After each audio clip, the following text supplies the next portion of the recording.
웨스트민스터 소요리 문답, 웨스트민스터 대요리 문답, 소요리 문답 신앙 고백서는 우리의 믿는 내용들을 체계적으로 정리해 놓은 것입니다.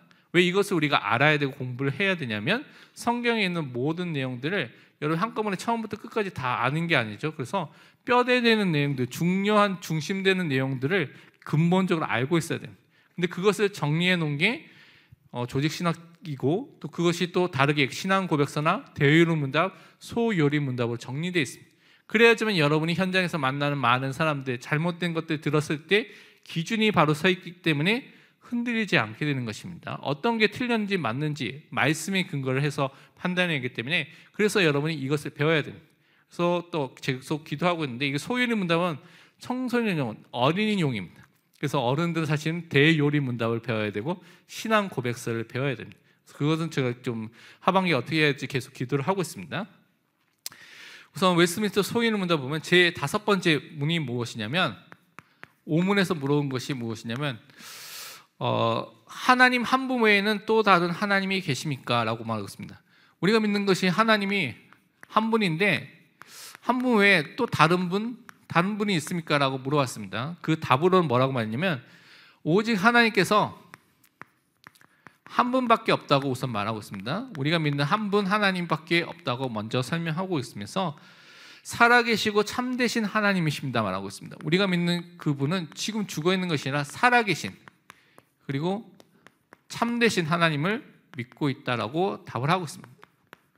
그것을 말씀으로서 우리가 정리해보면 우리가 잘 아는 말씀인데요, 신명기 6장 4절에 쉐마이죠. 이스라엘아 들으라, 우리 하나님 여호와는 오직 유일한 여호와이시니 라고 말하고 있습니다. 그래서 이 유일한 여호와시라는 것은 그 당시에 가나안 땅에 다신교가 있고 많은 사람들이 섬기기 때문에 유일신으로서 그 하나님을 설명한 것인데, 그렇다고 해서 이 유일한 하나님이란 그 의미가 그 안에 있는 삼위일체, 삼위의 그 하나님, 그것이 없이 그냥 하나로만 있는 그런 의미로는 말하는 것이 아닙니다. 그 신학적으로 보면요. 그래서 우리가 믿는 그 한 분 하나님에 대한 것을 설명하고 있고요. 예레미야서 10장 10절 앞부분을 보면 이렇게 말하고 있습니다. 오직 여호와는 참 하나님이시요 살아계신 하나님이시요 영원한 왕이시라. 정말 우리는 왕 되신 그 하나님을 믿고요, 살아계시고 참되셔서 지금도 역사하신 그 하나님을 믿는 하나님의 자녀입니다. 이것이 나에게 정말 믿음으로 담겨져야 되고, 우리 후대들이 이것을 진짜 믿는 믿음이 사람이 되어야 될 줄 믿습니다. 두 번째, 여섯 번째 질문이 뭐냐면, 그러면 하나님이 신격에 있어서 몇 위가 계십니까? 라고 말하고 있습니다. 하나님께서 한 분 하나님이라고 하는데 성경 보니까 한 분 하나님이 몇 위로 존재하고 계신다고 말하고 있습니다. 그것을 답을 하기를 하나님의 신격에는 뭐라고 했냐면 3위가 계시다고 말하고 있습니다. 그 3위가 우리가 잘 아는 성부와 성자와 성령 3위가 계시다고 말하고 있습니다. 한 분 하나님인데 3위로 계시다고, 삼위일체에 대해서 설명하고 있죠. 이 3위는 한 하나님이시고 한 하나님이라고 말하고 있습니다. 일체를 설명하고 있죠. 영어로 보면 one God이라고 이렇게 설명되어 있습니다. 그리고 실체에 있어서, 다른 말로 3위가 실체에 있어서 본질에 있어서는 동일하시고요, 그러면서 권능과 영광이 동등하십니다. 권능에 있어서, 영광에 있어서 부족함이 없이 다 동등하신 분이라고 설명하고 있습니다. 삼위일체에서 되게 짧게 설명한 구절이거든요. 근데 삼위일체는 사실은 기독교 신앙에 있어서 신비죠. 이것을 인간의 머리로 100% 이해를 할 수가 없습니다. 그래서 꼭 무슬림 애들하고 전도를 해보면 무슬림 애들이 꼭 묻는 것이 삼위일체가 항상 이렇게 물고 넘어지거든요. 어떻게 세계가 하나가 될 수 있냐, 항상 똑같은 얘기를 해요. 무슬림 애들 만나보면. 그러면 이제 제가 미시건에서나 만날 때마다 세계가 하나가 되는 것은 인간의 머리는 이해가 안 된다. 너가 피조물이기 때문에 너의 머리는 가능하지 않는데 창조주의이기 때문에 이것은 가능하다. 그러면서 이제 복음을 전하면서 이렇게 얘기를 하는데, 이것은 사실은 우리 머리로는 100% 3위가 어떻게 한 하나님이시냐라고 이게 이해되는 것이 힘듭니다. 이해할 수가 없는 것이죠. 근데 여러분이 세상의 것을 통해서 하나님을 설명하려면 문제가 생깁니다. 예를 중에 어떤 분은 삼위일체를 쉽게 설명하기 위해서, 예를 들면 최신광이라는 이 사람이 여기서는 목사이고 RTS는 교수이고 집에서는 아빠다. 이게 삼위일체다. 그래서 한 사람이 세 가지 일을 하지 않냐. 삼위일체다. 맞습니까? 틀립니까? 이렇게 말하면 이단입니다. 양태론입니다. 이거 이단입니다. 이렇게 설명하면, 다른 뭐 하나의 물이 얼음으로 있고 수증기로 있고 그다음에 뭐죠? 물로 액체로 있다. 이렇게 말하는 거, 이것도 이단입니다. 양태론입니다. 세상에 있는 피조물로 창조주 하나님을 설명할 수 있느냐? 없습니다. 그렇게 설명하면 이단으로 귀결이 됩니다. 반드시 이단이 됩니다. 그래서 여러분은 세상에 있는 물건 갖고 하나님을 비유적으로 설명하려고 하지 마시기 바랍니다. 그거는 잘못된 결론과 이단의 길로 갖게 되어 있습니다. 그래서 성경에 나와 있는 대로 한 분 하나님이신데 그분이 삼위로 성부, 성자, 성령으로 계시고, 그렇지만 그분이 한 하나님이시고 동일하시고 권능과 영광과 동등하신 분이다 라고 성경에 있는 대로 말씀해야 됩니다. 그것을 믿도록 하는 것은 하나님의 역사로만 가능한 것이, 여러분이 설명한다고 해서 가능하지 않습니다. 하나님의 은혜로만 이해되고 은혜로만 믿어지게 된다는 것입니다. 말씀을 통해서 우리가 확인해 보면요, 마태복음 28장 19절에 보면 이제 예수님께서 부활하시면서 주신 말씀이 있죠. 그러므로 너희는 가서 모든 민족을 제자로 삼아 아버지와 아들과 성령의 이름으로 세례를 베풀고 라고 되어 있습니다. 이것에 아버지, 성부, 아들, 성부, 그다음 아들, 성자, 성령, 삼위가 나와 있죠. 이름이라고 되어 있습니다. 근데 그러면 세 가지가 나왔으면 이름 드려야 되잖아요. 근데 원어를 보면, 또 원어를 번역한 많은 또한 영어나 이런 다른 번역본을 보면 다 단수로 되어 있습니다. 삼위에 있는 그 이름을, 삼위를 받는데 그 이름을 단수로 받았습니다. 하나로 받은 것이죠. 다음으로 이 삼위가 계시는데 그분이 한 분 하나입니다 라고 설명하는 것입니다. 그래서 많은 이제 신학자들이 그렇게 삼위일체를 설명하는 중요한 구절 중이라 하나라고 말하고 있고요. 마태복음 3장 16절에서 17절에 보면 예수님께서 세례를 받은 장면이 나옵니다. 예수께서 세례를 받으시고 곧 물에서 올라오실 때 하늘이 열리고 하나님의 성령이 비둘기같이 내려 자기 위에 임하심을 보시더니 하늘로부터 소리가 있어 말씀하시되 이는 내 사랑하는 아들이요 내 기뻐하는 자라 하시니라. 분명히 삼위가 구별되게 되어 있습니다. 예수님께서 계시는데 성령 하나님께서 비둘기처럼 내려왔죠. 예수님께서 갑자기 비둘기가 돼서 내려온 것이 아니라 그 자리에 있었는데 비둘기처럼 성령이 내려오시고, 그때 소리가 함께 또 들리면서 이는 내 사랑하는 아들이요 내 기뻐하는 자라는 성부 하나님의 또 말씀까지 삼위가 각각 이렇게 구별돼서 나오게 된 것을 우리가 확인해 볼 수가 있습니다. 그리고 베드로전서 1장 2절입니다. 21절에는 1장 2절입니다. 이거는 우리의 구원에 대한 선택과 구원에 대한 그 내용들을 설명하면서 삼위일체 하나님의 역사를 설명하고 있습니다. 곧 하나님 아버지의 성부의 미리 아심을 따라 성령이 거룩하게 하심으로 순종함과 예수 그리스도의 핏불림을 얻기 위하여 택하심을 받은 자들에게 편지하노니 은혜와 평강이 너에게 더욱 많을지어다. 분명히 삼위 하나님이 함께 구원의 사역에 함께 하신 것을 설명하고 있는 것이죠. 그러면서 우리가 믿는 이 예수님이 참 하나님이라는 증거들이 성경에 너무너무 많이 있는데 그 중에 대표적인 하나가 요한복음 1장 1절입니다. 말씀 되시는 그 하나님, 성자 하나님, 그 예수님께서 태초에 말씀이 계시니 이 말씀이 하나님과 함께 계셨으니 이 말씀은 곧 하나님이시니라 라고 말하고 있습니다. 하나님, 성부 하나님과 함께 계신 말씀 되신 하나님이 있었다고 말하고 있습니다. 그래서 그 말씀 되신 하나님이 누구냐? 성자 하나님, 예수님이라고 말씀하고 있죠. 그래서 이 예수님의 신성에 대해서 설명하고 있고, 그 다음에 사도행전 5장에 보면 이 성령 하나님께서 신성, 하나님인 것을 증명하는 성경 구절이 있습니다. 아나니아 삽비라 얘기죠. 베드로가 이르되 아나니아야 어찌하여 사탄이 내 마음에 가득하여 내가 성령을 속이고 땅값 얼마를 감추었느냐. 땅이 그대로 있을 때에는 내 땅이 아니며 판후에도 내 마음대로 할 수가 없더냐. 어찌하여 이 일을 내 마음에 두었느냐. 사람에게 거짓말한 것이 아니요 하나님께로다.